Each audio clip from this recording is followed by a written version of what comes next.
Leadership is a responsibility, not a position. Welcome to Leading from the Front with Dr. Gary McGrath, where experienced leaders share their own brand of leadership to help you develop and improve your own leadership capabilities. And now, here's your host, Dr. Gary. I'm Dr. Gary, making good bosses into great leaders with compassionate accountability. Welcome again to Leading from the Front, where leadership is a responsibility, not a position.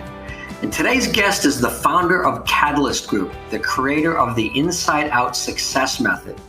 She started her real estate company, Catalyst Group, at the age of 19.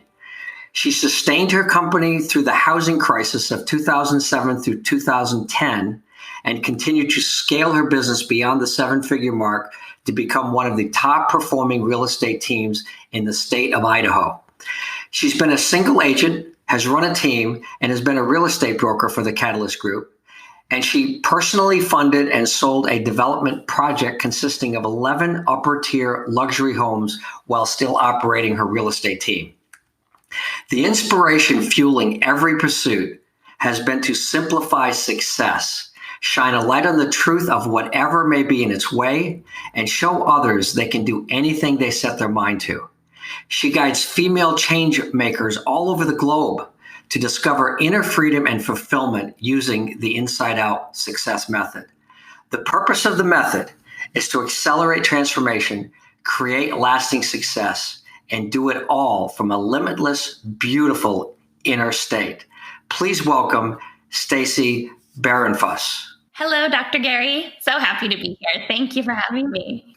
It's great to have you. I'm so excited to hear about your start. Look, you started this real estate company at age 19. That's when most people are drinking beer in college. Okay. How did you get that started, and what was your inspiration to do that?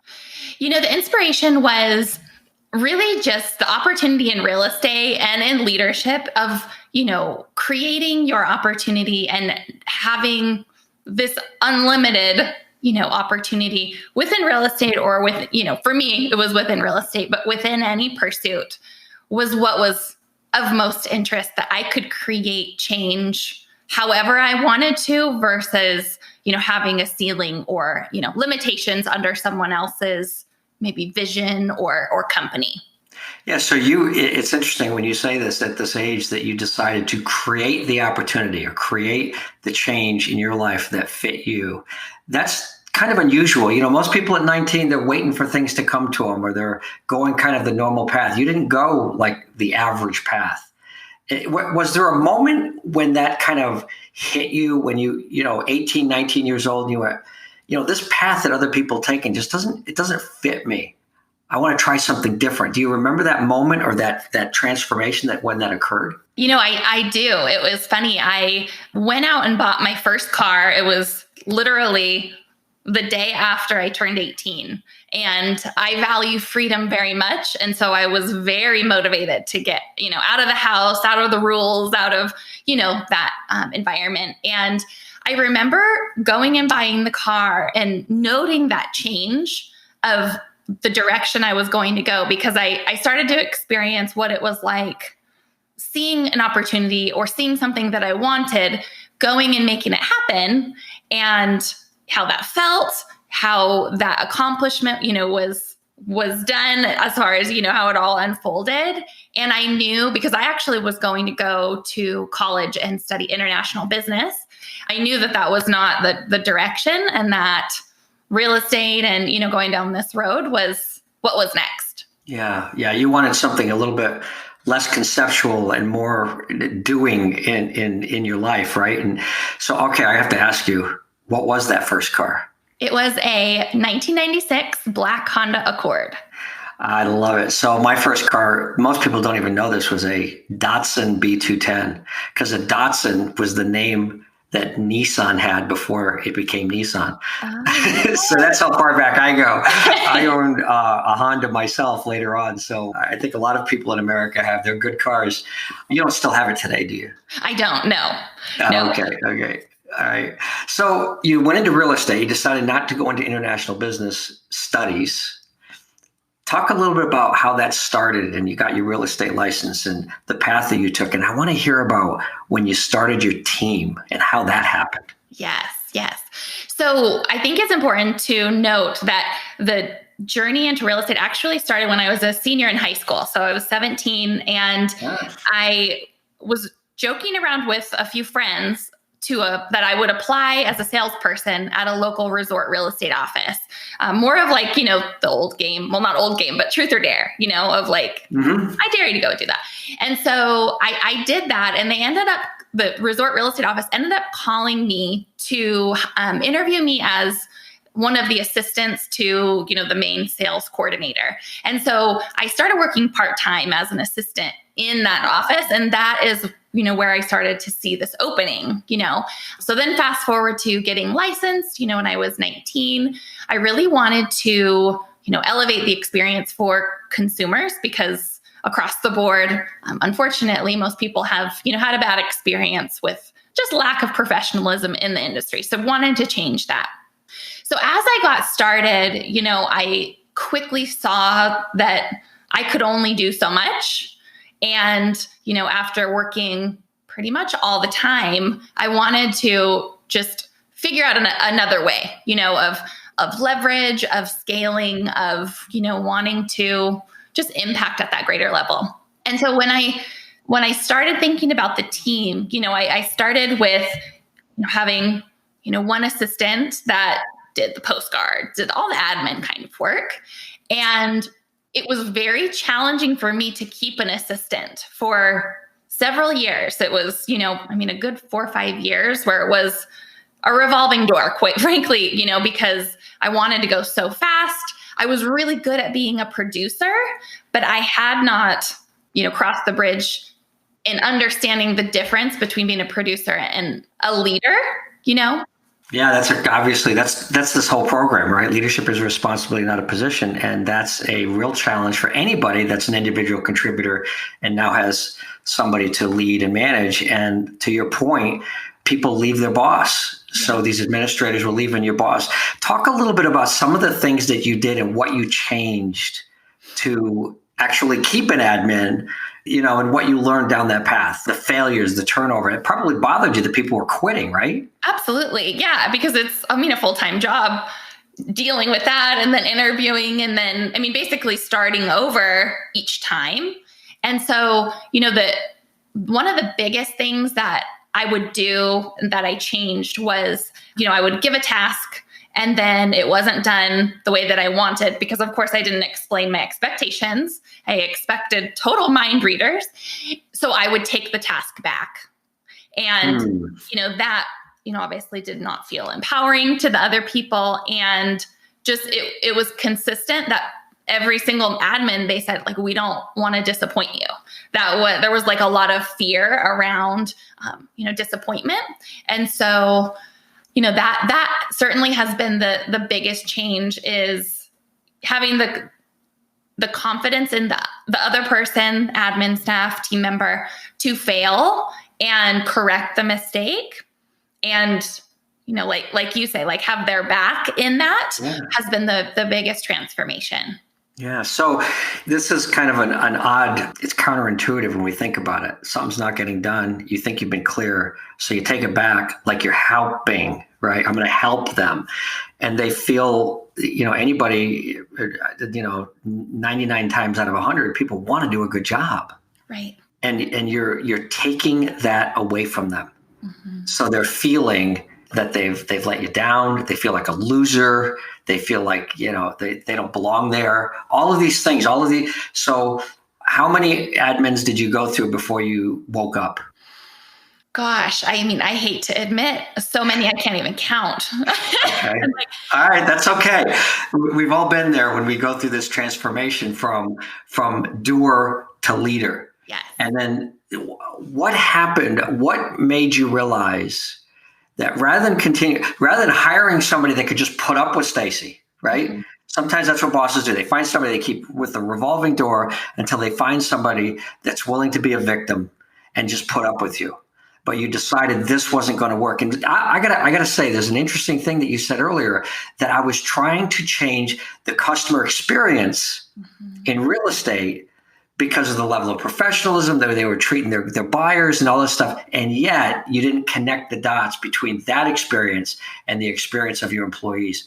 What helped you cause it? Did somebody give you feedback? Did somebody yell at you? What happened? Yes. Yeah. So, it's interesting because it's really been in the last 2 years where, so my husband actually started working with me. Gosh, it's 7 years this week. And he basically went through each role within the company because he's very SOP minded, opposite, profile of mine.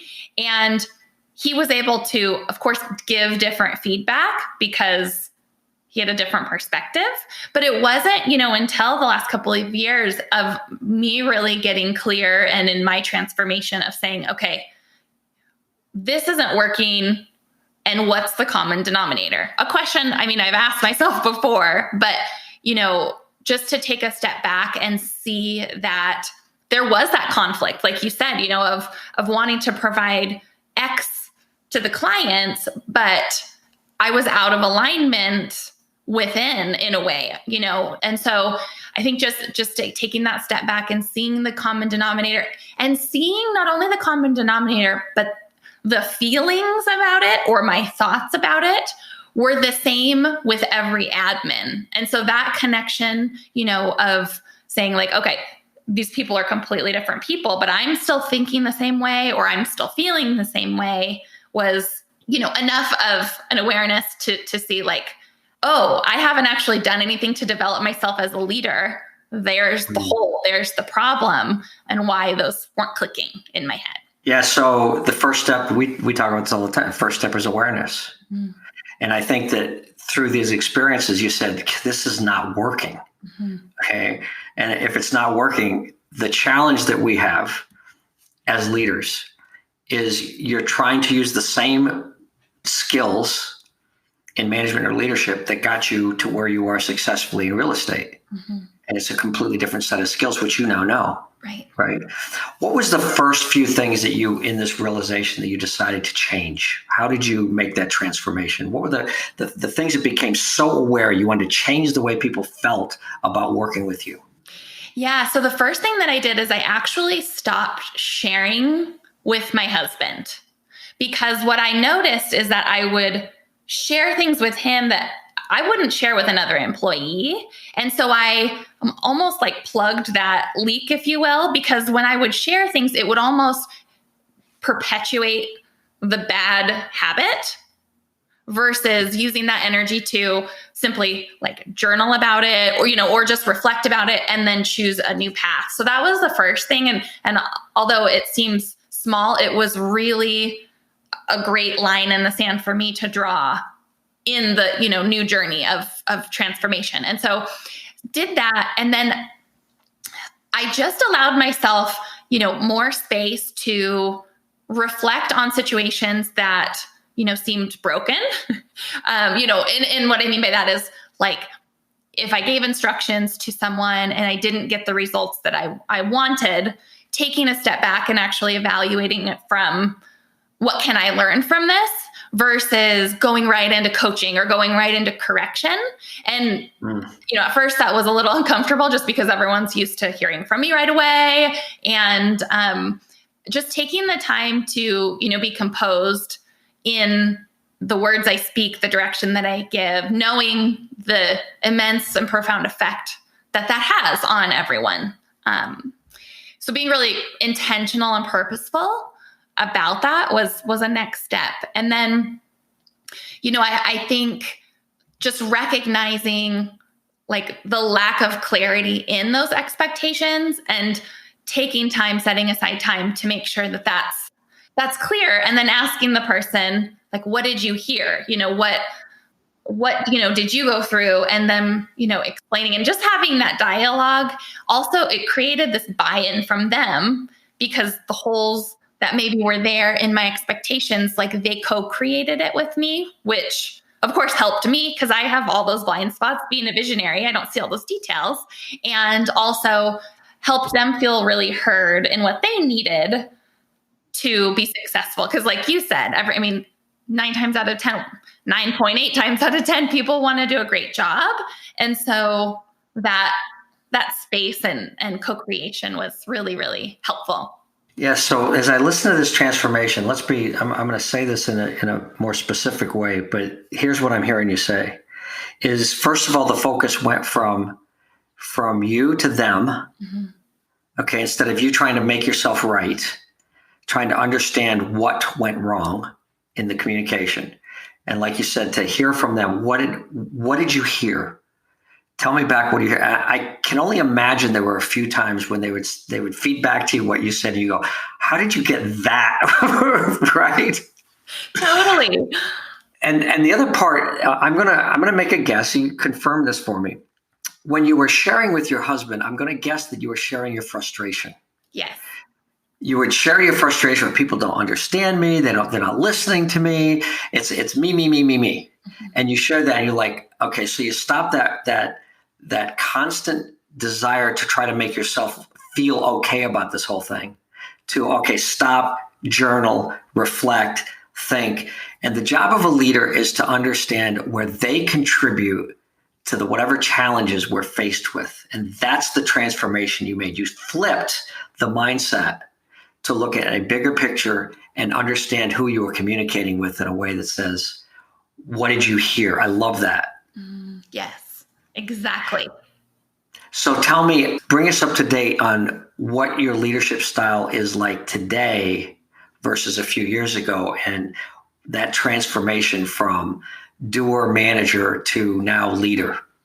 Yes. The biggest thing is just getting out of the way. Like if I could say what, the difference is now is, well, what was so funny, and I reflect on this a lot, is, when I would take things back or when I would behave just like, as I say, like a silly human, it was always so common. You mean like a bad boss? Oh my God. Like, I'm doing a whole campaign this year on, I might be a bad boss when I don't listen to people, when I give them, expectations that are unclear, when, and I can go on and on. But yeah, we've all been in that situation where we've had bad boss behavior. So, yes. But the first step is to recognize it. And that's what you did. And that's where the transformation starts, right? Yes. I'm sorry. I had to jump in there. Yes. No, but it's just funny because I wasn't even good at what I was taking back, but I was like, oh, it's done or whatever. So anyway, I think, today what's different is, not only like setting that vision, but making sure that I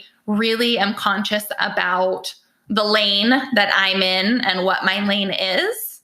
And really supporting and enhancing the team's experience and growth versus really, anything else. So that's really where it's shifted to today. Total mindset change, total shift and twist. And it's really, there's two things I wanted to mention. One is originally when you're talking about this and you take it over, that's the problem I think there is with what we talk about with servant leadership. I understand the intention of it, but I try to get people to say not servant leadership, but service leadership. Because servants sometimes do for others what they don't need done for them. And under this guise of a servant leader, say, well, let me just take that on and do it. And I loved you even said, and I wasn't even good at it. Yes. But it got done to your satisfaction. It was good enough, right? Right. Here's the principle. Never do for others what they can do for themselves. Yes. I don't care if it's a child, if it's a teenager, if it's a human being, never do for others. And never's, sometimes an act of kindness. I might open a door for somebody. They could do it for themselves, but it's an act of kindness. But never do for employees what they can do for themselves. When we do that to anyone, we're demeaning them. Yes. You're taking away their power. And the first step is awareness. The second step that I heard you talk about is understanding what you're good at and what you're not good at. Yes. And that's a tough thing to admit sometimes when there's to say, there's some things I'm not good at this stuff. Yes. Right. And now, Stacy, when you can say that, how powerful is that to admit where your limitations and really focus on your strengths?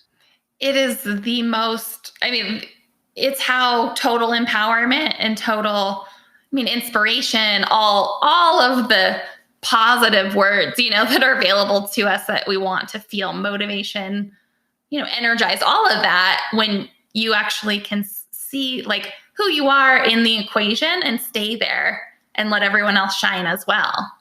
And don't you think that everybody has to go through that transformation in order to be able to be an effective leader and demonstrate leadership? Yes. For lasting change and transformation. Yes. So that takes me to, we talk about in our leadership development program, everything is inside out. Everything. Yes. Starts with me writing a personal mission statement, understanding my strengths, emotional intelligence, develop my skills so that then I can feel comfortable with who I am and serve others. Until I do that, then I'm going to fall into a lot of these traps that we talked about with bad boss behaviors. You have this program, Inside Out Success Method. Talk to me about that. And I'm going to guess that with all this reflection and this transformation, that from that came this Inside Out Success Method. Yes, absolutely. Yeah. I mean, it's what I developed to thrive. This is the system. I mean, not only, professionally, but personally is, this idea of having 4 pillars that you need to really get behind within to create a life that is, just passionate and by design and, all that you truly desire it to be. And so, the first pillar is awareness. That's everything, right? Wow, what a surprise. Yes, it is. Yes. I love it. And awareness without resistance. A lot of times we're aware that we're angry, but then the next thought is we shouldn't be angry. And so that awareness of really just seeing the truth, having that inner integrity is having that with yourself, about yourself, not, preaching to anyone else or having to, admit to someone else, just really having that awareness within. And then, from that awareness, really stepping into that next pillar, which is ownership of, the stories, the programs, how you've been operating internally, and not necessarily having to go back to what happened when you were 3 and all the stories around it, because it's probably, a version of what happened, because as we age, our memory shifts, right? Our memory. Yeah. But just really owning, the limitations and your gifts, and owning what you truly want in the world, and working through anything that's, holding you back in that. And then the next step is intention, and, really understanding the power of intention, which is, wision, really tapping into that in all areas of your life. Because a lot of times it's like we have a vision for our business, but we don't have a vision for me, like the wife I want to be, so Right. Making sure you have that vision of who are you being in the world, because that is the fuel to be an incredible leader, to, be the whole, have that whole life success that we talk about.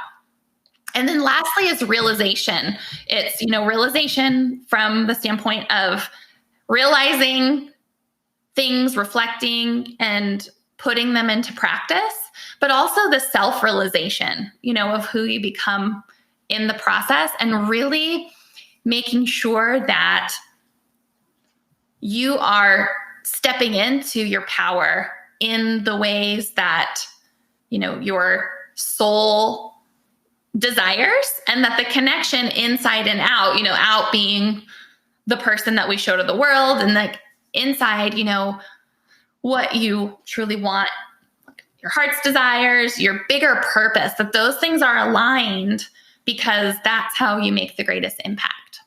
Yeah. So the realization, I was writing down here, out from the inside out, is first of all, start with self-appreciation. Mm-hmm. If you've gone from awareness to ownership to intention, realization is these accomplishments and seeing yourself and reminding yourself day to day that you are living to be the person that you want to be. Right. Right. And not just beating yourself up for those days that you slip back. Mm-hmm. Yes. And we're all going to slip back. We're all going to make mistakes. And I loved what you said around awareness without resistance. Mm-hmm. It's just accepting whatever is. And then by accepting whatever is under ownership, you can really get a clear understanding what the facts are, what's going on in my life, not kidding myself, but not beating myself up either. Right. Exactly. Right. I love that. Yeah, I love that. And as a leader, and you said really recognizing under ownership, recognizing limitations and gifts. We talk about gifts as strengths. Same thing as I tell people, listen for the wow. Mm-hmm. It's wow. It's like, Stacy, wow. How do you do that? Mm-hmm. And our typical answer is, it's nothing. Yeah, that's just, and it's a gift that people downplay because it's easy. And we think gifts are supposed to be hard. We got to work hard. Yes, we do. To take a gift and move it into a real strength, we have to work hard at it, but we have to recognize it first. Yes. Right? And nurture it so that it really becomes what it's meant to be, because we all have a purpose for that. So what are you doing with your Inside Out Success method now with awareness, ownership, intention, and realization, and how you apply that to your business, to your leadership, and the work that you're doing with in the bio I mentioned female change makers around the globe? What are you doing with this? Yes. Yeah, absolutely. So as far as the methodology is concerned, I mean, it is the lifeblood of our organization. When there are challenges that a salesperson has or another team member has, we're talking about these 4 pillars versus the tactics or anything that, is about the client or the situation specifically. And what's so cool is that level of empowerment that's so quickly available when you take, these exact steps, it's so profound that it not only affects who they are in our organization, but it affects who they are, in all of their relationships and in their life completely. So that just lights me up. And just that, ability to be free, that's the purpose is to be free and have fulfillment. Because what happened in my journey was I was, working and having all these successes, but I wasn't free or fulfilled. And so, this was that methodology to arrive there. And so with the female change makers, what I'm doing there is, taking them through, there's 2 different approaches: working with me one-on-one, and as a group. It's a small group by design of only 5, and a very strategic methodology through, a 12-month program that essentially gets to the bottom of whatever those limitations are, stories, etc., and then doing a recalibration before taking them through the 4 pillars that I mentioned, and then doing a very in-depth integration so that, they leave the program actually transformed and changed, and they can then take it to families, their organizations, and change the world as well. And together we can really elevate human consciousness at the end of the day. I mean, that's the work. So Yeah, I love it. And having 4 pillars like this makes, having anything like this that simplifies this complexity we call life, and this complexity we call transformation from awareness to realization is really awesome. So I love the model. I want to ask you my last question I ask everybody. And that question is, if you could write Stacy a letter and send it back to Stacy like 15 or 20 years ago, to that 19, 20, 25-year-old Stacy. That Stacy that was losing all the admins, the Stacy that was trying to live life, but as I say, you were successful. You were being successful, but not feeling successful, right? Yes. What would you tell Stacy? I would tell her to take a step back and recognize her power and see herself for who she truly is, and trust that. Yeah, that's a hard thing for people to hear when they're young, isn't it? Yes. Yeah. So then I would also say, if you have questions, go find a mentor that specializes in taking your power back so that you can, see any gaps or blind spots, to be able to. That's really important, right? And I think that your husband coming to work with you helped you see some blind spots. Oh, yes. Right? And when you have someone that works with you and with good skill and love, they can tell you, well, Stacy, you might want to look at this. And I think that helped your transformation as well, would you say? Oh, absolutely. Yes. I always say he has come into my life to make me more whole. Yeah. Yes. Yeah. There was a poem by Javon that said, we do not have someone come into our relationship to be complete, but to share our completeness. Yes. And then you become complete as a team. Right. So that's what I'm hearing. This is great, Stacy. I really appreciate you being on the podcast today. Is there any final words that you'd like to share with your audience or people around your path, or suggestions you might have for other people in leadership? What are your thoughts? Yeah, I think the last thing that I would share is just the opportunity that we have as leaders it's so profound, and we have the ability to care for people in such a way that they may have never experienced. They may have never experienced the mindset shift of working in an organization that doesn't operate from fear. And so if you can really work on, your mindset and getting that internal world right. And I love what you teach, Gary, just about, that inside out approach with leadership. It's beyond your company being successful. I mean, you're really changing lives in the process. So I think that's just the last comment I'll make. And, if one of my programs is applicable and something that you're interested in, going to my website, which is limitlesswithstacyb.com. That's the best way to reach me, email me, and connect with me that way. Excellent. And we'll make sure that we get that into the show notes so people can contact you with other contact information. Stacy Barenfuss, thank you so much for being on our program today. It's been a joy. Thank you for having me. It's really been fun. I'm Dr. Gary, and we make good bosses into great leaders with compassionate accountability. Thanks again for listening to Leading from the Front, where leadership is a responsibility, not a position. Take care, be well, and be great. Thanks for being with us on Leading from the Front with Dr. Gary McGrath. Remember to subscribe to this podcast on Apple or wherever you get your podcasts. For more information about the work Dr. Gary is doing, visit statarius.com, STATARIUS.com. Music for Leading from the Front is provided by Peter Katz. For more of his music, visit peterkatz.com. This podcast is a part of the C-Suite Radio Network. For more top business podcasts, visit c-suiteradio.com.